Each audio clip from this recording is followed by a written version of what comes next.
All right, so this section on the reclamation of Indigenous languages in Canada, it's in the 9th edition of the textbook. It's not in the 8th edition. I'm just going to read it here for you. It's a short section. It is not even a full page. It's sort of less than half of each of 2 pages.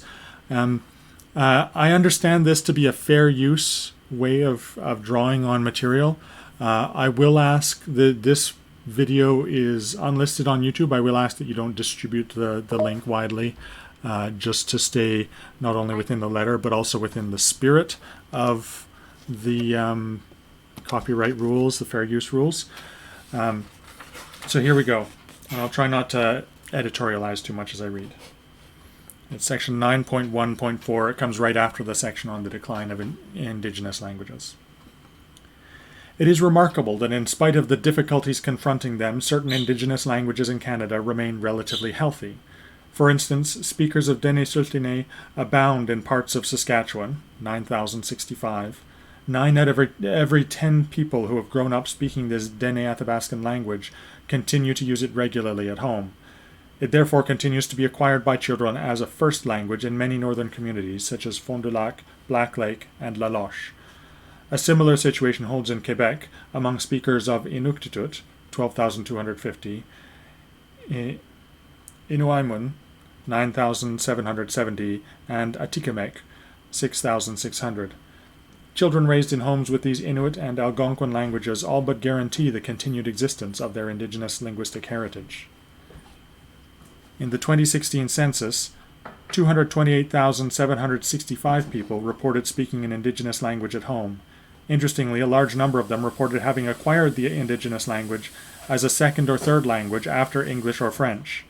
Moreover, many such second language speakers of Indigenous languages report using it regularly at home, in addition to their mother tongues. For example, Cree, 14,630, Anishinaabemowin, or Ojibwe, 7,030, Inuktitut, 2,845, Dene Sultine, 460. The number of Indigenous language learners continues to grow among youth in particular, many of whom already or may soon have children of their own. Their multilingual households may significantly improve the long-term viability of Indigenous languages, even ones discouragingly termed near extinct. For instance, while only 24 elderly fluent speakers of Chadkil remain on Haida Gwaii in British Columbia, 150 youth and adults on Haida Gwaii are currently learning this language isolate and using it regularly at home. Especially promising is that a dozen of these second language learners are already semi-fluent, and some of them are now raising their children in Chadkil. Similarly, there are only 60 elderly native speakers of Goyogohono, Cayuga, but there are 200 second language learners on the Six Nations Reserve in Ontario, and 15 of their children are growing up bilingual. Another uniquely compelling case is Huron-Wendat.